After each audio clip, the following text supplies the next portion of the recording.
Programme میں ایک مرتبہ پھر آپ کو خوش آمدید کہتا ہوں۔ ناظرین، اللہ سبحانہ و تعالیٰ کی ذات بڑی ہی کریم اور رحیم ہے۔ اگر مخلوق کو اللہ سبحانہ و تعالیٰ کی اس صفت کا پوری طرح سے استحضار ہو جائے، یعنی علم ہو جائے، تو مخلوق کو اللہ سبحانہ و تعالیٰ کے ساتھ عشق کی حد تک محبت پیدا ہو جائے۔ اس لیے کہ یہ فطری بات ہے کہ محسن کی طرف کشش ہوتی ہے کہ نہیں؟ جو احسان کرتا ہے اس کی طرف کشش ہوتی ہے، تو جو محسن عظیم ہے اس کی طرف کشش ہونا تو پھر فطری بات ہے، لیکن لوگوں میں یہ بات پیدا نہیں ہوتی۔ اب دلوں میں یہ بات کس طرح ڈالی جائے، کبھی کبھی میں سوچتا ہوں، لیکن ظاہر ہے کہ جب انسان سوچتا ہے تو جو حبیب کریم ہے حضرت محمد مصطفیٰ صلی اللہ علیہ وآلہ وسلم، ان کی کہی ہوئی ایک ایک بات، ان کا قول مبارک ہمارے لیے رہنما ہے، ہدایت ہے، بلکہ بڑی روشنی ملتی ہے، رہنمائی ملتی ہے۔ حدیث میں سابقہ قوموں کا ایک واقعہ ہمیں ملتا ہے، اور یہ واقعہ امام بخاری رحمہ اللہ تعالی اور امام مسلم رحمہ اللہ تعالی دونوں نے اپنی اپنی کتابوں میں متعدد مقامات پر نقل کیا ہے، کچھ تھوڑی بہت کمی بیشی کے ساتھ میں بھی کوشش کروں گا کہ آپ کے سامنے اس کو پیش کروں۔ اور ان تمام روایات کو اگر سامنے رکھا جائے تو اس کا خلاصہ یہ ہے کہ ایک شخص تھا، ناظرین کرام، بنی اسرائیل کا شخص تھا، بہت مال و دولت اور کثیر اولاد والا تھا، بڑی دولت تھی اس کے پاس۔ اللہ تعالیٰ نے اسے دنیاوی مال و دولت کی فراوانی بھی عطا فرمائی تھی اور جوان بیٹے بھی عطا فرمائے تھے۔ دیکھیے، یہ بھی بڑی شکر کی بات ہے، شکر کی منزل ہے، کسی کے پاس دولت بھی ہو، مال بھی ہو، اولاد بھی ہو۔ اور یہاں ہوتا ہے بہتوں کے پاس یہ چیزیں ہیں، لیکن ہم الحمدللہ نہیں کہتے، اللہ کا شکر ادا نہیں کرتے۔ اگر آپ سن رہے ہیں اور آپ کے پاس یہ چیزیں ہیں تو اس وقت ایک مرتبہ ضرور الحمدللہ کہیں، اللہ کا بڑا بڑا شکر، بہت شکر، صد شکر کہ اس نے ہمیں دولت بھی دی، ہمیں اولاد بھی عطا کی۔ تو ناظرین کرام، اللہ تعالیٰ کی ان عظیم نعمتوں کے باوجود وہ اپنی جان پر ظلم کرنے والا تھا، بڑا ظلم کرتا تھا۔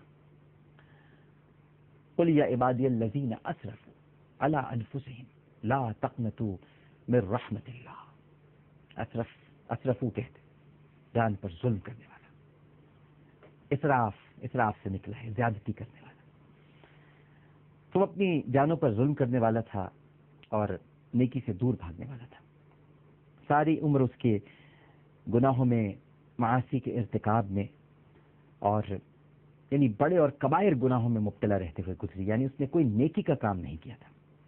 جب اس کی مہلت حیات ختم ہونے کو آئی اور مرض الموت میں مبتلا ہوا تو اسے خیال آیا، اور یہ آخر وقت میں خیال آتا ہے عموماً، کہ میں نے اللہ تعالیٰ کی عظیم نعمتوں اور اتنے عیش و فرامانی کے باوجود عمر بھر اس کی نافرمانی کی ہے۔ جب زندگی سے مایوس ہو گیا تو اسے یقین ہو گیا کہ موت کے بعد اللہ سبحانہ و تعالیٰ اسے اتنا شدید عذاب دے گا کہ تمام جہانوں میں کسی کو نہیں دیا ہوگا، کیونکہ وہ اپنی زندگی کے لمحے لمحے سے واقف تھا۔ ناظرین کرام، یہ وہی جانتا ہے جو آخری وقت بستر موت پر لیٹا ہوا آخری سانسیں لے رہا ہوتا ہے، وہی جانتا ہے اس نے اپنی زندگی کیسے گزاری۔ بندے نہیں جانتے۔ کچھ بندوں کے سامنے وہ انسان بہت عظیم المرتبت ہوتا ہے، کچھ کی نگاہوں میں وہ بہت پست ہوتا ہے، کچھ کی نگاہوں میں وہ درمیانہ ہوتا ہے، لیکن وہی جانتا ہے کہ اس سے کیا کیا گناہ سرزد ہوئے۔ وہ بھی اپنے لمحے لمحے سے واقف تھا، اور اس خیال سے، یعنی گناہوں کے خیال سے اس پر اتنی دہشت طاری ہوئی تھی۔ امام مسلم لکھتے ہیں کہ وہ یہ بھی بھول گیا کہ اللہ تعالیٰ تو ہر چیز پر قادر ہے، قدرت رکھتے ہیں۔ عدم سے وجود بخشنے والی ذات کیا کائنات کی وسعتوں میں، آپ سے سوال کرتا ہوں، کیا کائنات کی وسعتوں میں بکھرے ہوئے وجود کو یکجا کرنے پر قادر نہیں ہوگی؟ یقیناً ہوگی۔ لیکن اس کے باوجود مارے خوف کہ اس نے اپنی موت سے قبل اپنے بیٹے کو بلایا، یعنی جتنے بیٹے تھے ان کو بلایا اور ان سے پوچھا، میں تم لوگوں کے لیے کیسا باپ تھا؟ بیٹوں نے کہا بہترین باپ تھے. کہنے لگا فإني لم ابتحر عند اللہ خیرا، میں نے اللہ تعالیٰ کے دربار کے لیے کبھی کوئی نیکی کا ذخیرہ نہیں بنایا، لہذا میرے بچوں مجھے یقین ہے کہ اگر اللہ تعالیٰ مجھ پر قادر ہو گیا، حالانکہ وہ ہر وقت قادر ہے، لیکن اس وقت وہ یہ کہہ رہا ہے کہ اگر مجھ پہ قادر ہو گیا تو مجھے ایسا سخت عذاب دے گا میرے بچوں کے تمام جہانوں میں سے کسی کو نہیں دیا ہوگا.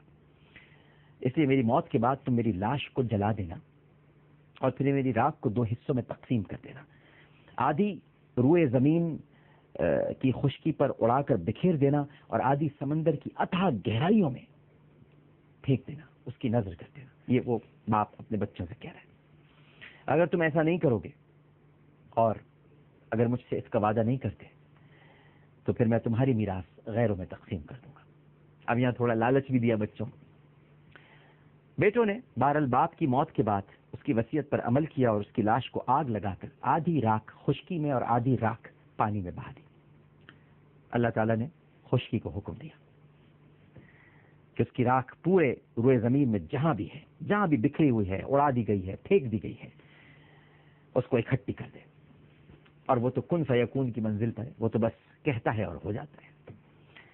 حکم الہی کی پابند زمین نے حکم کی تعمیل کی، اور اسی طرح سمندر کو حکم دیا کہ وہ بھی اپنے اندر موجود راکھ کو اکٹھا کرے، جمع کرے اور ہمارے سامنے پیش کرے. سمندر نے بھی حکم کی تعمیل کی.